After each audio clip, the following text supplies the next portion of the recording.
నమస్కారం. Tirupati JTV news కు స్వాగతం. తిరుమల కళ్యాణకట్టలో నాయి బ్రాహ్మణుల శ్రీవారి సేవను రద్దు చేసి తమను రెగ్యులరైజేషన్ చేయాలని రాయలసీమ నాయి బ్రాహ్మణుల సేవా సంఘం డిమాండ్ చేసింది. 4 జిల్లాల్లో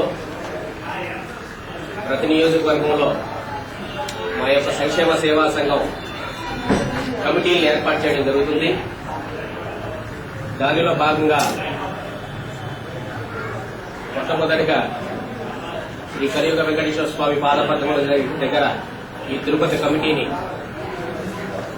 24/6/2014 మంగళవారం రోజున మా కార్యాలయంలో జరిగినటువంటి సమావేశంలో ఎన్నిక పెట్టి ఆ ఎన్నికలో అధ్యక్షులుగా శ్రీ రామనారాయణ గారిని ఎన్నుకోవడం జరిగింది.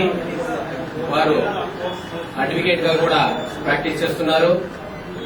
ఇంతకు ముందు నాయ బ్రాహ్మణుల కోసం చాలా పోరాటాలు చేయడం జరిగింది. అందుకు వారిని అధ్యక్షులుగా ఈ తిరుపతి పట్టణ నాయ బ్రాహ్మణ సంక్షేమ సేవా సంఘం అధ్యక్షులుగా కె రామనారాయణ గారిని ఎన్నుకోవడం జరిగింది. అదేవిధంగా పట్టణ ప్రధాన కార్యదర్శిగా కాగితం మహేష్ గారిని ఎన్నుకోవడం జరిగింది. అదేవిధంగా పట్టణ ఉపాధ్యక్షులుగా ఎస్ఆర్ వేలు గారిని, పట్టణ ప్రచార కార్యదర్శిగా జె సునీల్ కుమార్ గారిని, సహాయ కార్యదర్శిగా వినుకొండ బాలాజీ గారిని, అంతేకాకుండా చిత్తూరు జిల్లా నాయ బ్రాహ్మణ సంక్షేమ సేవా సంఘం ప్రచార కార్యదర్శిగా ఆవులపాటి బుజ్జిబాబు గారిని కూడా ఎన్నుకోవడం జరిగింది. ఈ రోజున ఈ సంక్షేమ సేవా సంఘం ద్వారా మా అందరికీ న్యాయం జరగాలంటే మొట్టమొదటిగా మేము రాజకీయ నాయకుల దగ్గరకో అధికారుల దగ్గరకో మా చెప్పులు అరిగేలా తిరిగిన ప్రయోజనం ఉండదు. ఎందుకంటే ప్రభుత్వ అధికారులకు కానీ రాజకీయ నాయకులకు కానీ ఒక పేద పొడుగు బలహీన వర్గాల వారికి న్యాయం జరగాలంటే వెన్నుదండగా మీ అందరి సహాయ సహకారాలు మాకు కావాలని ప్రాధాన్యపడుతున్నాం.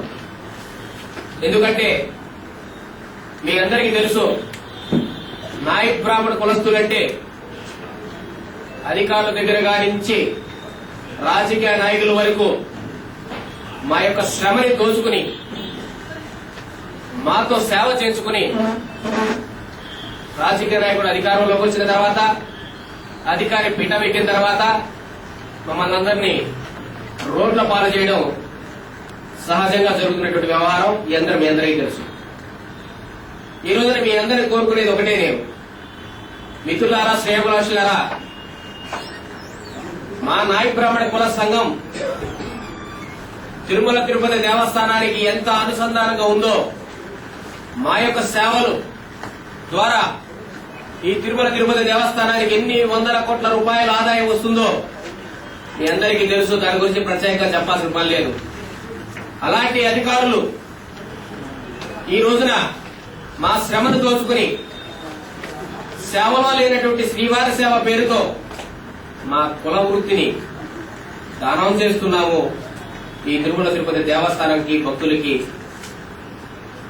మా వాళ్ళకి తెలియని చాలా మందికి ఏదో స్వామివారి సేవ చేసుకుంటే రాబోయే కాలంలో మాకు న్యాయం చేస్తారు ఈ అధికారులు, ఈ రాజకీయ నాయకులు అనే ఒక అపోహలో ఉన్నారు. అధికారులకి 2001వ సంవత్సరం నుంచి ఇప్పటి వరకు నేను వినియోగించుకుంటూనే ఉన్నాను. అయ్యా, శ్రీవారి సేవను రద్దు చేయండి దయచేసి. నోటిఫికేషన్ ద్వారా అక్కడున్నటువంటి 670 పోస్టుల్ని రికవరీ చేయమని వేడుకుంటూనే ఉన్నాం. వాళ్ళు మా మాట చెవుబాటు పెట్టలేదు. దీనికి గల కారణం ఏంటంటే మాకు సరైన